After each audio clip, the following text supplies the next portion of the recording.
And now, from the San Francisco Bay Area studios, KLOK proudly presents to you the prominent attorney Shaw Parole for the Shaw Parole Law Show, coming at you with over 50,000 watts of power. The Shaw Parole Law Show, where all your views matter. Hello everybody. Assalamu alaikum, Sastakar, namaskar to all the listeners. This is Attorney Shah Parale, and we are having a special show, of course, a Friday show from noon to 1, and we are going to discuss about immigration law. For those who are new to my show, my name is Shah Parale. I am the founder of the Shah Parale Law Group. We've been here now for almost 15 years, and I think 14 years, going on 15. And we deal with immigration law mainly, and our website is attorneyonair.com. First of all, thank you, Franco, for being here today, and I would ask you to, because I'm having some issues with my computer, just let me know if there are any callers. But usually on Fridays we don't get that many callers, so it gives me time to really kind of talk about the topics I always talk about. And before I start, a disclaimer, of course, is anything I'm going to tell you today is my opinion. You should not act or refrain to act solely on the information provided. You should contact an attorney if you have any questions. And none of my opinions reflect the views of KLOK. So today, of course, we have these big things happening in Jerusalem. We can't ignore it because this is going to have an impact on everything from immigration to you name it, politics, everything. For those who don't know, Jerusalem has always been a neutral capital where basically all the religions, major religions, would converge. But now with moving the embassy to the basically moving the capital from Tel Aviv to Jerusalem is going to create huge frictions that can really have some major repercussions on the world because Jerusalem means a lot of things to a lot of people, and we hope that this will be reconsidered and things are going to get better because clashes have started and this is going to spill over all over the world. So now let us go back to our main topic, of course, is immigration. Before I start, there's this article that appeared actually on The Hill, and it talks about the U.S. must actually welcome more highly skilled immigrants, unlike the basically all the sayings of the administration right now, in order to really kind of keep its growth in the near future.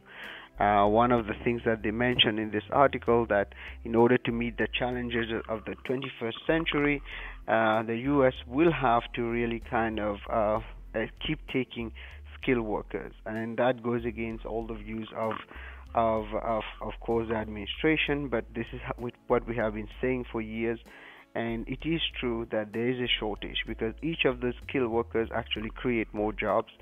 So one example is in front of you right now, including myself and all the people around. So it is important that we look at the view of what will happen in the near future, because the labor force in the U.S.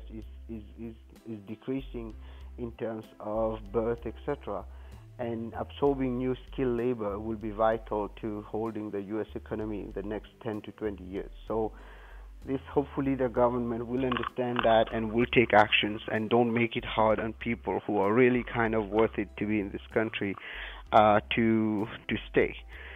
So having said that, now let us talk a little bit about other issues, including what we are seeing on the immigration front. Of course, right now the main topic is not immigration, it's Jerusalem, but immigration is happening. Immigration issues and problems are happening on a daily basis for many people, including denials of H-1Bs. People who have been on H-1B for years now are seeing denials coming to them just because of their job and jobs that they have been doing for years, and now suddenly they get a denial stating that this is not a specialty occupation or the salary, etc., etc., and they have already set up a life here, just waiting basically for their green card, and now suddenly everything's turning upside down. They have to go back, especially if their spouse doesn't have an H-1B or they don't get change their positions, or they have to leave the country to get a stamp to come back. All these issues are really affecting not only the people but affecting our economy in the Bay Area itself and other places. So it is important for people to understand that it's not about just absorbing people. We need to absorb those people because we need them. Forget about the fact that on humanitarian ground, we're talking about the necessity for the U.S. to absorb people, especially people who are skilled labor, and that's what people on H-1Bs, on L-1, etc. are. Of course, there are some abuses, but they are very, very few compared to the benefits. So, at the end of the day, nothing is perfect. But the truth is that the way things are being looked at right now at the USCIS and the order of the executive orders, it seems like we are seeing more a chance of denial than an approval, while under Obama it was the other way around. So people have to really understand what is happening when they file, because things that was working under the previous administration does not necessarily work now. So experience matters, but wrong experience is not going to help right now. So even us, we have to kind of learn as we go. For example, we had the issues with level 1, which we have dealt with, and a specialty occupation. Even you're dealing with them, you're getting sometimes denials on cases where everything is so clear cut that there should be no denial. And some people are seeing reverses and appeals, but by the time people appeal, they end up into more trouble. So, Franco, I don't know if we have any callers. Feel free to call. The number to the studio today is 408-912-5565. 408-912-5565. If you have any questions on immigrations, including family petitions, employment-based petitions, you name it, please feel free to call. I'll be glad to answer if I can, of course. And just to introduce myself again for our new listeners, because this is a new show. I never did a show. I never done a show on Friday at this time. So just to introduce myself, my name is Shah Parole. I'm an attorney in the Bay Area, and our law firm handles mostly immigration issues, pretty much everything in immigration except deportation. We're not taking many right now, but we're taking everything else pretty much. And we can help you if you need help. The number to our office is 510-742-5887. 510-742-5887. And recently, we have seen a bunch of memos that are really affecting the way immigration look at things. And one of them is that famous, I think, October 25th memo. And that memo is really kind of not helping, because what it says, really, they're going to look at every petition as if it is a new petition. That means basically they're going to review every single thing on the petition. Before, the rule was if a petition was approved before, whenever they are filing an extension or a transfer, they just look at the issues that are forward. But now they're looking backward. I think we have one caller, Franco. Let me take the caller. This is Shapra. You're live in here. Hi, Shah. Hello. My name is Arun. Hi, my name Hi, is Farah. Hi, Hello? how are you? Yes. Can you hear me? Yes, I can hear you. Yeah. My name is Arun. You're live in. I'm calling from Fremont. Hi, Avin. Hi. I have Go my ahead. green card. I need to file for naturalization. And what is the time that has been taken now for naturalization process? And Okay, is there any first of all- denial on that?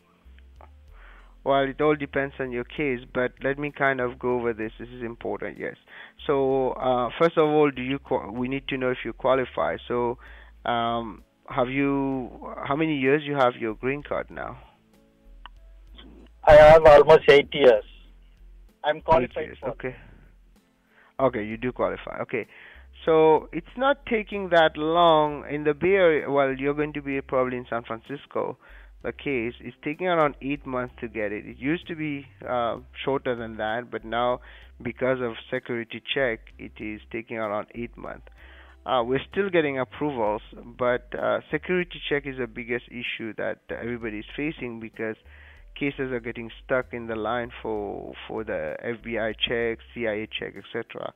So, but the average time is between 6 months to 1 year to get it. Okay. Yeah, my green card is expiring on 2019 June. Mm. So Mm. if I need to apply, I need to do this fast, right? Otherwise, Yeah, I recommend that you do it. You do it now. File it. Don't wait too long. Also, things are changing so fast. I'm recommending people who are eligible for citizenship to file it as soon as possible.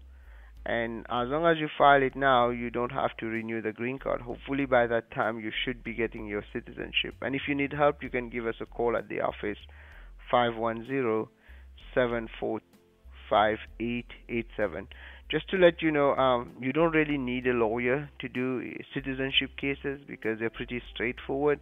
But some people, they just feel better that the lawyer have their name on that and prepare the case for them. But you should file right now. Don't wait too long, okay? Thank you, sure. Good luck to you, Arvin. So, Franco, I don't know if I have more callers. This is Shaprai. You're live on air. Hi, Shah. Thank you very much for all your services. Oh, thank you. I have one question. My current H-1B is expiring on January 11th. My current employer is applying for extension, and also another new employer applying for my H-1B transfer. So, could you please let me know, is there any precautions I need to take care or any suggestions in this case? Okay. So, you're filing an extension with your current employer, call it employer A, and employer B is filing a transfer at the same time for you, right? Right. Okay. Only thing I will advise you, it's okay to do it this way, okay? It's not necessary to do an extension if you're planning to move to B, but just to be on the safe side, you are doing the right thing to have A also file an extension. So, bottom line, the only precautions that I'm telling people is to do their transfers under premium, although there might be a higher chance of RFE, since now pretty much every case is getting an RFE. Go ahead, do it under premium so that, and don't move until you get an approval. Although the law under AC-21 allows you to move as soon as you file the petition, unless it's necessary to move with company B, I recommend waiting for approval with company B, then you move. That's the only precaution. There's nothing else really you can really do at this point except that. That's right. I was thinking of just H-1B transfer is good enough, but since the time is so close, January 11th, so I'm keeping the extension also running parallelly. Yeah, you did the right thing. You did the right thing because you never know. If B is denied, you still have A as a backup, and as long as it's pending, you can continue working. So I would recommend doing premium with company B, get an approval, then you move to B. But if it is necessary, then you can move to B. Actually, both will be on premium, so that's why. Is there anything like should I make H1 transfer to go first before the H1 extension, something like that, priority, given a chance? Well, yeah, since you have 1 month, it will be better just to do a transfer. Well, at the end of the day, if the company is paying for those fees, so it's up to you if you want a backup. But make sure that if you file the extension, let's say you don't get an answer with the transfer, there's an RFE or something, I recommend that you get ready to file your extension with company A just to be on the safe side before January 11th, okay? Okay, great. Thank you. Okay. Thank you very much. You're welcome. Good luck to you. Yes, Franco, I don't know if I have more callers. This is Shaprai. You're live in here. None. Okay. So, ladies and gentlemen, thank you so much. It's a new show, and of course, many people don't know about it yet, but feel free. This is Attorney Shaprai. I'm live today, and it's December 8th, if I'm not mistaken. And we are Friday show. And we are talking, of course, about immigration and issues related to immigration. You can call for any questions when it comes to immigration at 408-912-5565. This is the studio number, or you can call our office for a full consultation at 510-742-5887, and check the website attorneyonair.com, attorneyonair.com. Next week, if you're hearing this show, it will be a recorded show, so unfortunately you won't be able to call the hotline. But right now you can call, so feel free. If you are listening right now, you want to call 408-912-5565. And before we started, I took the callers. I was talking a little bit about the difficulties, and I talked about this yesterday too. As you know, we also have a show at 10 to 11. This has been going on for years now, and I was talking about issues related to cases where similar cases are getting denied. One case gets approved, the other one gets denied, although it's pretty much the same. So a lot of people call me, how come my friend got approved but I didn't get approved? Well, there are many factors in that. Number one, how the case was prepared. Number two, the biggest factor, who is the officer looking at it? Since the adjudicating officer who's looking at the case is pretty much using their discretionary power somehow, oftentimes they can see things that nobody sees. In fact, sometimes they see things, they oversee things. Not in an overseeing in terms of not seeing, in terms of seeing too much.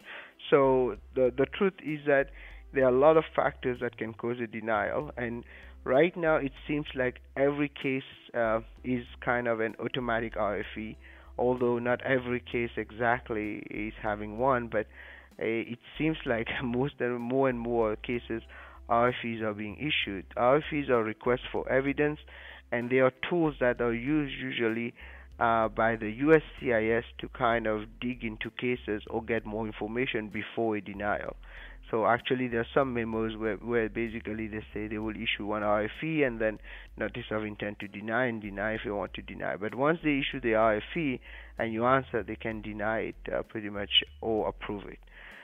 The question, can they send more than one RFE? Indeed they do. We are seeing now cases where people are getting 1, 2, or even 3 RFEs on one case, where basically they're requesting a bunch of documents. Once you answer, you get another RFE, and then you file and you get another one, etc., until the end. So it is not something that you have to be panicky about, because you don't have to panic basically, because the truth is that this is something that has been used for years, but now is being used more and more as a tool for denial. So you need to be very careful when you answer those RFEs. RFEs oftentimes will be divided kind of. You will see the questions sometimes are inside the statements that they are making. So make sure you address every issue when you answer. And RFEs, which are requests for evidence, cannot be answered partially. I repeat that. Sometimes people will say, okay, I have a document 1, 2, 3, but I don't have 4, 5. Can we answer because the date is due, and then we will send later a number 5 and 6 or something like that. But that's not doable. There are very clear rules on RFEs where you have to answer all the things in one shot. And this is why you see sometimes cases get denied, unfortunately, just very sadly, because things are missed, and those things should not have been missed. So always be ready when you're answering a request for evidence that you read the request properly and read all the lines, even the lines that seems to be repetitive. Please make sure you read them, because sometimes they dig in a question in there and you don't see it and you don't answer it, and that will end up by costing you. That's number one. We have one caller. Let me take the caller and then we'll continue. This is Shapra. You're live in air. Hi, Shah. This is Hemant, and I have a question regarding my wife's status. Yes, Hemant. Go ahead. Yeah, so my wife is currently on H4 EAD, which has she converted using a change of status, and parallelly we filed for H1B in consular process, and her H1B lottery got picked up, and now she also got an approval for H1B via consular process. So the question I have is, is there a deadline before which we need to convert to H1B by going to out of the country and getting stamped, or it can be like waiting forever and we can decide when to do that? Yes and no. There's no real deadline, but if you wait too long, what will happen? Two things will happen. Number one, the job might not be available, but in her case, she's already working on H4 EAD, so it might not be a big problem. Yeah.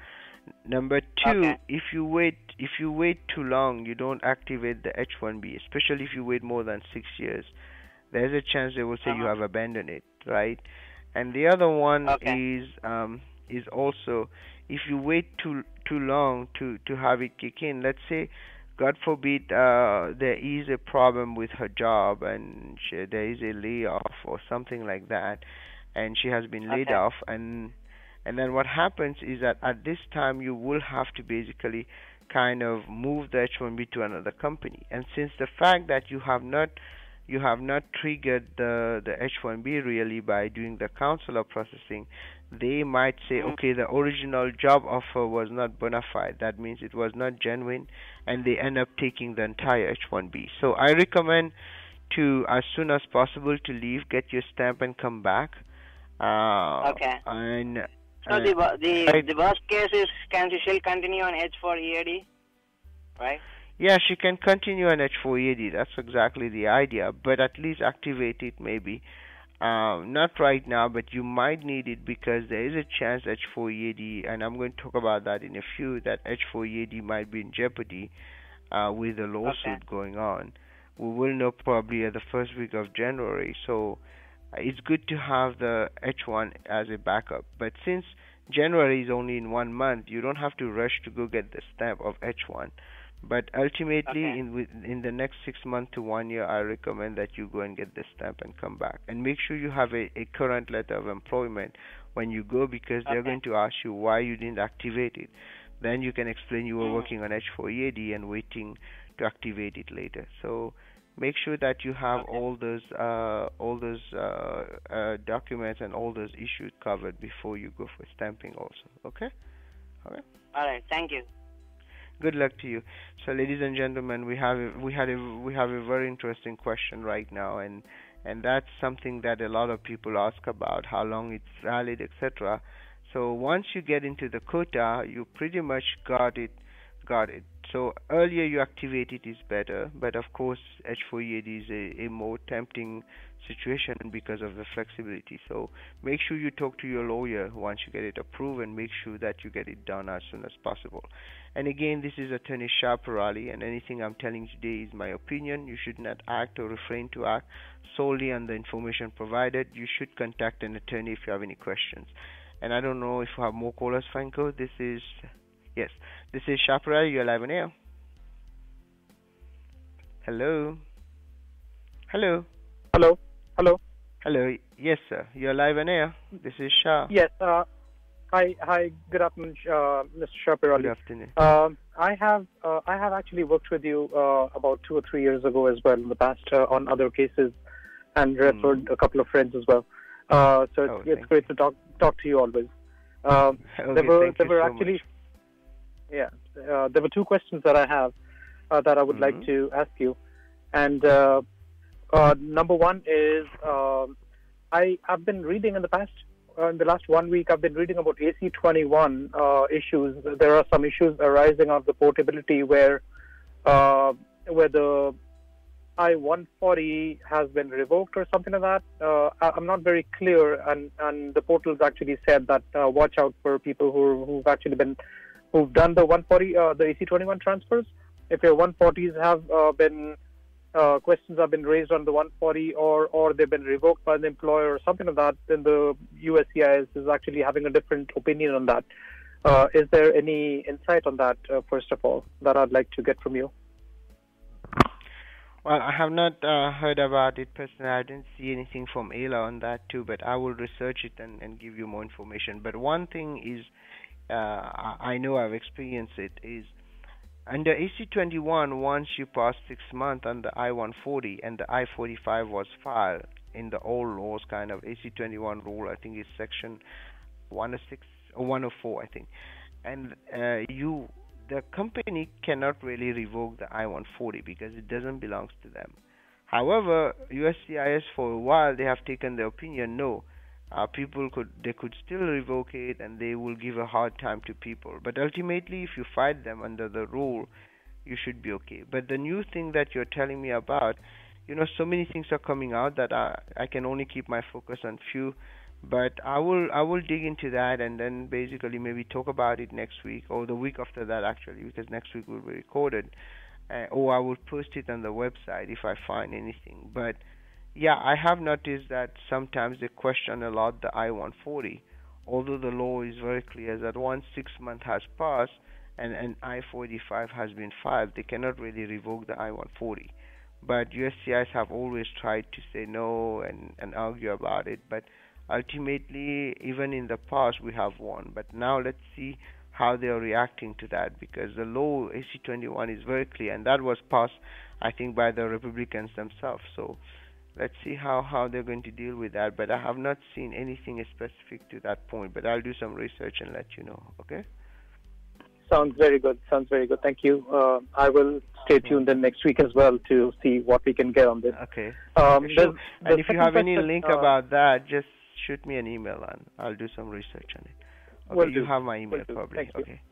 Thank you. Go ahead. And the other question I have is about I have a travel document, the advance parole, and what I've also read online somewhere is where somebody's renewal for travel document and basically the EAD and the AP had been filed, and the person traveled abroad, and when returning, the person was actually stopped from coming back into the country because they said, since the new document has been filed, you cannot, even though the document has a 120-day validity, but the document was filed by the person while he was in the U.S., after which he traveled, and it was told that he cannot come back because there's a new pending document sitting out there that's not been decided upon yet. So is that something true and we should be concerned about? Yes, indeed.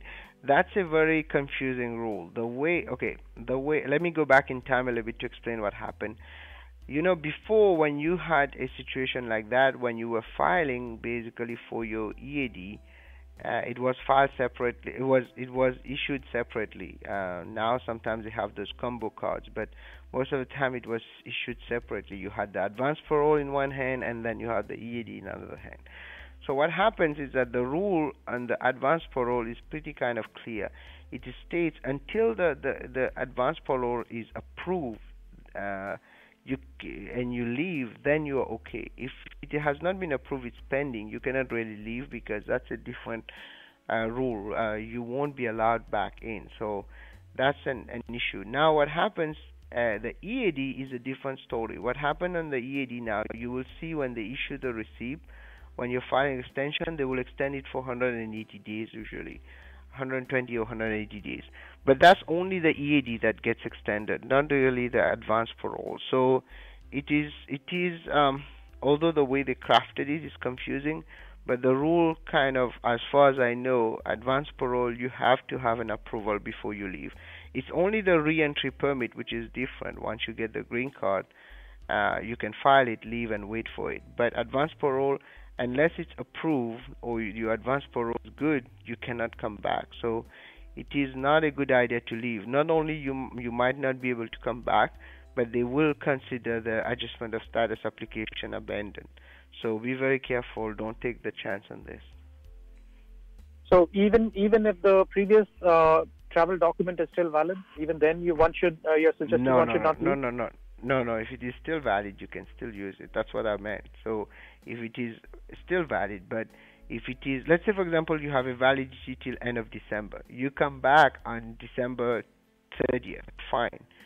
But let's say the validity is December 31st, and you have a pending case of filing an extension, basically, or a new advance parole, and you come on January 2nd or 1st, then yes, that they can block you. But if it is still valid, they should allow you in based on that. As for the pending situation, that's not really the rule. They are kind of confused on that because the pending doesn't make advance parole doesn't get extended in the first place. Not like EAD and everything. It's a new advance parole. So they should let that person in. They probably got confused. Did they let him in at the end of the day, or they just asked him to leave? No, so in this case, I know about this person who actually worked for one of the company, somebody I know, and this person actually had he was within the 120 days of his extension that he had already filed, and he had traveled to India during that time. And while he was coming back, they told him that since you already filed for your new one, and you're not allowed to re-enter on this one, you should have waited until the new one would have gotten approved for travel. Now, this new one is still pending, and the old one is still current. So that's where I'm confused on whether the old one is valid or not valid after you file the new one, even though the validity date is on. It should be valid, although the confusion is coming from the fact that while you file a new one, you're pretty much kind of expecting that the old one is kind of removed. But that's not really the law. I would like to know what happened to this person, because if he talked to a supervisor there at the airport, they should have allowed him in. Okay. Yeah, this was about a month ago that I heard about this story, and yeah, and I definitely this person actually had to go back. Yeah. Oh my God. Okay, that's bad, because now the problem is that the advanced parole, technically, even if it gets approved now, he might not be able to use it. So that's another danger. Yeah, and this example, actually, this case happened in Abu Dhabi, where the immigration happened in Abu Dhabi and not in the US. Oh yeah, that's horrible there. I even get a hard time there. I'm a US citizen, so it's not. Abu Dhabi is very, very strict. They are kind of more strict than actually dealing with directly with the US. So what I would have recommended is to have his company contact a congressman or someone who can help him coming back, because what will happen now, they might actually take away his entire I-485, and even they approve the advanced parole, he might not be able to use it. So please give me a buzz on that, or send me an email, tell me what happened on that, because I'm very interested to know if they're doing that. Because a very important point I was mentioning earlier, things are getting very tough, and any reason they can block people to come in, they will use it, even though sometimes it doesn't make sense. So I recommend people to make sure that, to be on the safe side, if something is not finalized or something is not certain, don't take the risk, because it's too risky. And once you are stuck outside, most lawyers don't even have jurisdiction to fight for you. So be very careful on that. So yeah, it would be good to know what happened, because he should have been able to use his old advance parole to come in, but what basically they're putting it as if it's an extension of the advance parole, which is not really the law. So I think he should afford that at the airport, but I don't know if they even gave him a chance to do that. I don't think so. So yeah, because he was sent back. So that's all. So if I will share with you, if I get to know more information on that, I will email it to you, let you know about it. Yeah, that's very, very important. But those were all my questions, and thank you so much, Mr. Pirati. Thank you so much. But very interesting questions, because you're kind of bringing to light some new issues that I myself am not paying attention unless I get people to tell me about it, because the only way we can know about that if it happens to someone. But good luck to you, and if you need any help, just let me know on those. Okay. Okay. Very much. Cheers. Okay. Yeah, so thank you so much, and thank you for your kind words. So I don't know if I have more callers, Franco. This is Attorney Sharp, Area 11, yeah? Yes. Hello. Hello, hi. Hi. I have a couple of questions, actually. The first one is, I'm qualified to, I have had the green card for 5 years now, and I just need to know how many days you can stay away from USA to qualify for applying for citizenship. Okay, that's a very good question, actually, because there are two rules when it comes to green card. Number one is basically preserving the green card, and number two, be eligible to file for the citizenship. Preserving your green card, you can always preserve it if you leave the country more than 6 months. You can file a re-entry permit, but that doesn't preserve the citizenship time. So bottom line, there's a rule which is called continuity. So once you pass 6 outside in one row, the USCIS will say that you broke the continuity. That means basically your time of the 5 years stops, and you have to do a new count, and the time that they request is 4 years and 1 day, out of which you have to complete 2 years and 1 day inside the US, and you cannot be out for more than 6 months in one time. So that's kind of the way the rule works. So if you want to travel, make sure you don't travel more than 6 months. At the same time, having said that, at the same time, be very careful because some people try to kind of play the system. They travel for 3 months, they come back for 2 weeks, and they travel again for 3 months, and they keep doing that. That's also risky because they have a right to look at the totality of circumstances and say, hey, hold on a second, you broke the continuity. So be very careful. And when you travel, if you travel, I recommend people 4 months, 5 month max in one row if you want to preserve your citizenship. And if you're close to citizenship, I recommend not even making big travels until you get your citizenship. Okay. Right. I'm talking about we only been out of the country in 5 years, no more than 45 days in total, that is. 10 days one time, I think it was about 20 days the second time. So we haven't been away for months and months and coming back, no. So we shouldn't have any problem, I suppose. Yeah, you should not. When it comes to timing, no. You might have problem with other issues, but not this one. Right. Okay, the second question, if I may, is go ahead. My son's going to get married in India, a religious wedding, and he's to become a citizen yet.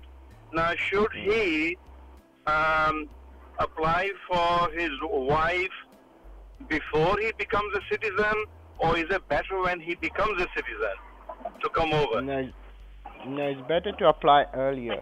And this is another we're getting very interesting questions today.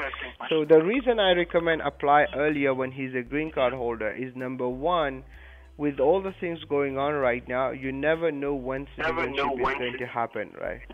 So that's number one. Number two is, by filing earlier, since now green card holders also is not taking that long, so I recommend that he files as a green card holder, and as soon as he becomes a citizen, he upgrades the case as a citizen filing for a spouse.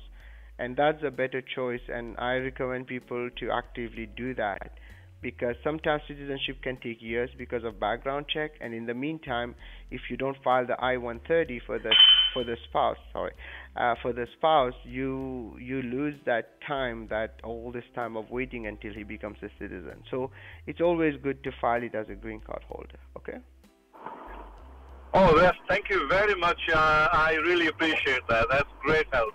Thank you, sir. Oh, bye-bye. Thank you so much for your kind words, and thank you for calling. And today it seems we're getting a lot of callers, so thank you very much, and thank you, Franco. And again, this is Attorney Shaparali live on air today on Friday, and December 8th, if I'm not mistaken. I keep forgetting about that.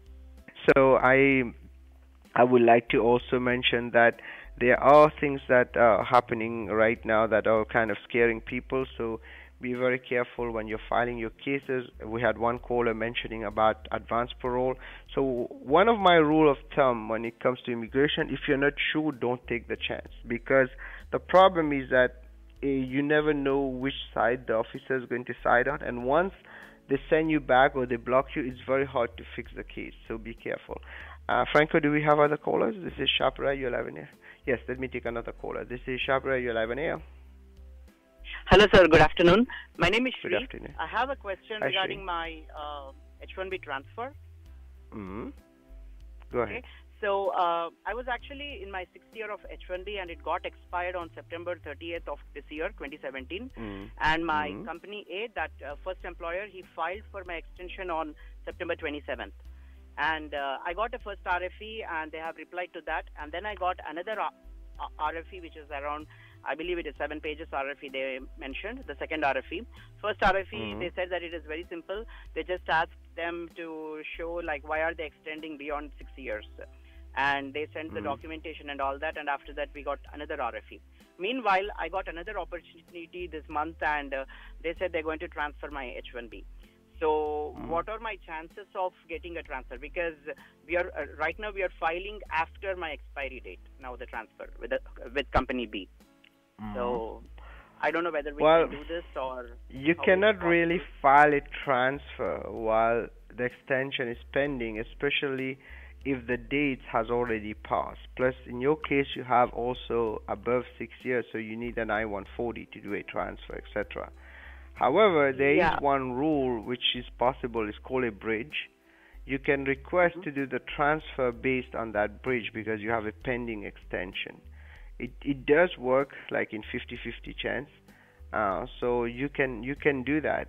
But usually in your kind of cases, what they do is call a new employment, cap exempt, and then consular processing. That means the case you will have to leave the country, come back to get the I-94. But if I were the lawyer, since you have a pending extension, I'll claim the bridge. And worst case scenario, three things might happen. Number one, they can deny the case completely. That's happening a lot, so you have to be ready for that. Number two, they might approve it the way that you asked for it, basically using the bridge. And number three, they might approve it partially. That means they approve only the part of the moving of the job, but they don't give you an I-94. They convert the case to a consular processing. To answer your question, it is a yes, possible to file it as a transfer instead of a new employment, but you need to make sure that the lawyer basically claim the bridge, because if it is not claimed properly, you will not probably be able to get a transfer. What you will get is kind of a transfer, but there will be no I-94 in it. And in order to get the I-94, you have to leave the country, and you probably don't have a stamp on your passport. You have to get a stamp and then come back. The best way to do that, to be on the safe side, is to get the extension from company A approved first, then file your transfer, then you're safe. Okay? Sir, so what I'm hearing is usually second RFE is like more of a denial chances are there. I'm hearing like that. Few of my friends, they're scaring me. I really don't know how it works. Yeah. Well, kind of right, but it's not really true. I have cases where we just had a case we got approved where they had, I think, 2 or 3 RFEs on that. But it's all how, because sometimes they just pull up the same thing. The reason you're seeing a lot of RFEs because Trump is issuing executive orders pretty much on a daily basis, kind of affecting their decisions. So one day they decide on thing, and then the next day the law changes, so they ask for something else. So it all depends on your case, but second RFE is not an automatic denial, so you should be okay. But you can also file your transfer. If that's the case, then go ahead, file your transfer and claim the bridge, and let's see by that time what happens to the original extension. Okay? Yeah, and sir, when they filed on September 27th, my perm got approved. I mean, my perm they filed it on perm. But now, in the month of October, I got my I-140 approved. So the new company, when they are filing, they can use that I-140 also, right? Yes, they need that. This is a very important point. Whenever you're transferring or doing new employment with another copy and you are above 6 years, that I-140 is major. I call it the umbilical cord, because if you don't have it, the I-140 is gone. What happens, you will never get the transfer, because whatever time you have with company A cannot be carried forward when you above 6 years. So you get new time. So you need to make sure you have an I-140 in your hand before moving forward. And this is another risk you have. Let me tell you another problem. You have basically the company can cancel your I-140 within the next 6 months. So I recommend to make sure that you're confirmed. First get an approval with company B, then move to B. Okay? Okay, sir. Okay? Yeah. Good. And what is this bridge, sir? Like bridge the bridge is, okay, whenever you have an extension, you're no longer in status. What you are is kind of a fluid status. It's called a period of stay. A period of stay doesn't really allow you to transfer because there's no status to transfer. However, it still allows you to do what we call a new employment. That means transfer the employment, but they don't give you the I-94. Just to back a little bit, what is a transfer? A transfer is you're requesting two things. Number one, you're requesting that basically you are cap exempt. You want to transfer this case from company A to company B. And number two, when you do a transfer, you say, I'm in status, transfer my status from company A to company B. In your case, part one, you have it, but part two, you don't have, because you don't have a solid status right now. And that's why it becomes a new employment, cap exempt, not a transfer. And that's how the system works. Now, what you can do, because you have this pending case, you claim that it creates a bridge on the status, which allows you to piggy ride on it and jump. And that's you need to claim that, and they do accept it at their discretion. I had few cases they accept, but I have cases also they deny it. Then what they do, they send the case to a counselor processing. Okay? Okay, sir. Yeah. Thank you so much. I know I said a lot of things, but hopefully you understood. If you have any questions or you want a consultation, just give us a call at 510-742-5887. The website is attorneyonair.com. Thank you so much. Let me see, Franco, do we have another caller? I think we're almost close. Yes, this is Shabra. You're live on air. Thank you, Mr. Shah, for this beautiful show. And this Alpesh here, I have a question for you. Oh, thank you so much for you. Yes, my wife is on the H4 EAD, and luckily she picked up for H1 this year, but got an RFE as usual for other people. And her employer just last week filed an RFE's reply. And meantime, my company is also filing my H1 extension and her H4 EAD and H4 extension too. So I want to just wondering, can we file both the things like simultaneously? Is not a problem, like on there, like her H1 RFE is going on, and same time her H4 EAD extension also we are filing through the premiums with my H1. Okay. It's not a problem. You can file it, but the last action rule will control. What is the last action rule? The last action rule basically says whichever gets approved last is what's going to control. So, for example, let's say the H4 EAD gets approved first, and then the H1B gets approved. H1B will control. If H1B gets approved first, and then H4 EAD later, H4 EAD will control. So make sure that you understand that if you don't want this to happen, let's say for example you get H1B approved and you don't want to move to H4 EAD, go ahead and withdraw the H4 EAD application.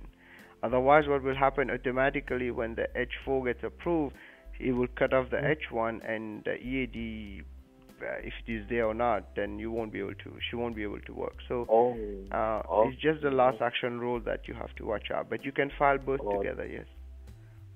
Yes, that's a great advice, because we want to make sure H1 I think we can wait for H1 for maybe 4 or 5 weeks for RFA reply and then go for H4 extension. That still we have the time. Yeah, I recommend you doing that. It's always better. So just last thing, Mr. Shah, how much time generally you see RFEs reply nowadays? It's like couple of weeks or couple of months, or in general? Well, what do you mean reply? You mean the USCIS giving a decision or reply from the employer? Yes, decision for RFEs filed my wife's employer. Well, it all depends. If it is premium, we're getting answers. I just did a case where I was mentioning, I think we had 2 RFEs. As soon as we filed the second RFE, not even 1 week later, we got an approval. So it all depends. If it is a regular case, it will take a couple of months. But if it is a premium case, within the next 15 days, you're getting a denial or an approval. Okay. So it's a regular case, so it may take 2 months too, right now? Yeah, it can take 2 to 3 months, okay? So it's a good idea to go for premium, like her employer says, premium case may be denied more. I don't know if that's true or not. Well, that's kind of a little bit true, but it's not 100% true. I do all my cases on premium right now, and we're getting approvals. Doesn't mean we're getting everything approved, but I say 95% probably of our cases are getting approved. So, but I recommend premium depending on your situation. Sometimes you need to not buy time, but you need to kind of take your sweet time on the case. Then you might want not to file premium. But it's always better to file premium, because anyway they are going to issue an RFE. It's like becoming almost automatic now. So premium or not, you will get that. But at least with premium, you have an approval in your hand and you're sure what's happening.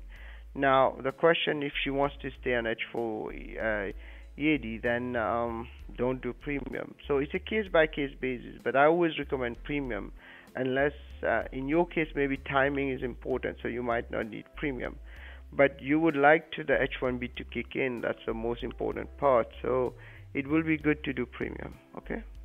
Yes, thank you very much. As for EAD is nowadays issue, as you know, so we never know what's going wrong in exactly, yeah.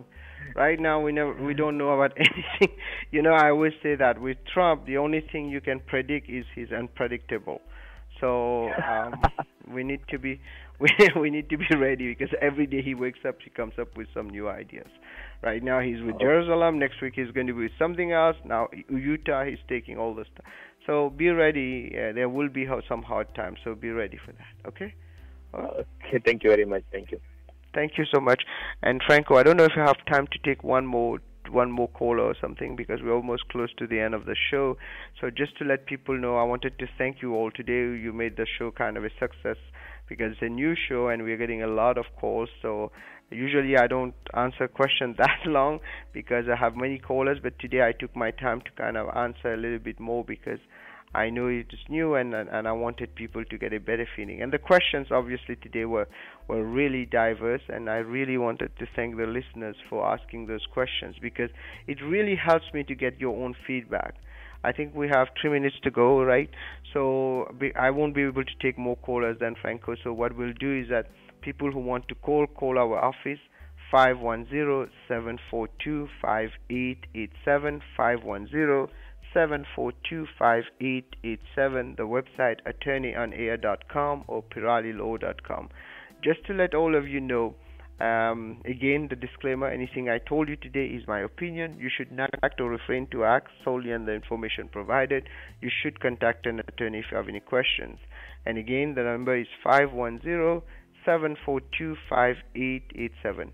And before I close, Franco, I just wanted to tell everybody there are many things happening right now, and always stay on the safe side. Okay, like the saying says, it's better to start slowly and reach safely rather than try to be fast and end up by crashing. But sometimes you have to really go fast because then you don't have a choice. But if you are especially working with a consulting company, I recommend that you make sure you have all your documents ready and be ready for RFEs. Whether premium or not, RFEs are coming and they are hitting really strong. What they're doing, they're going back in the past on every single issue, and sometimes they're even confused and they're writing stuff that are not there. So be ready for that too. So make sure that you understand the RFE before you answer. Before we took the callers, I was talking quickly about RFEs. RFEs are tools that have been here for a long time, and it's not going to stop. Now it's becoming more rigid. Just make sure you read it properly, have a good lawyer, and if your lawyer is not very familiar with RFEs, you can always hire a separate lawyer, ask your company, and this is what we've been doing for some time now. Even they have their company lawyer, they are not familiar with RFEs, so they contact us. We are doing the work. So give us a call, 510-742-5887. Or if you want a second opinion, it's always good to contact us also, 510-742-5887. And I wanted to thank you all. Have a good weekend, and thank you, Franco, thank you, KLOK, and thank you, Gwen, for this opportunity. Take care. We'll be back next Thursday for a recorded show, but after that we'll be live. Thank you. Bye-bye.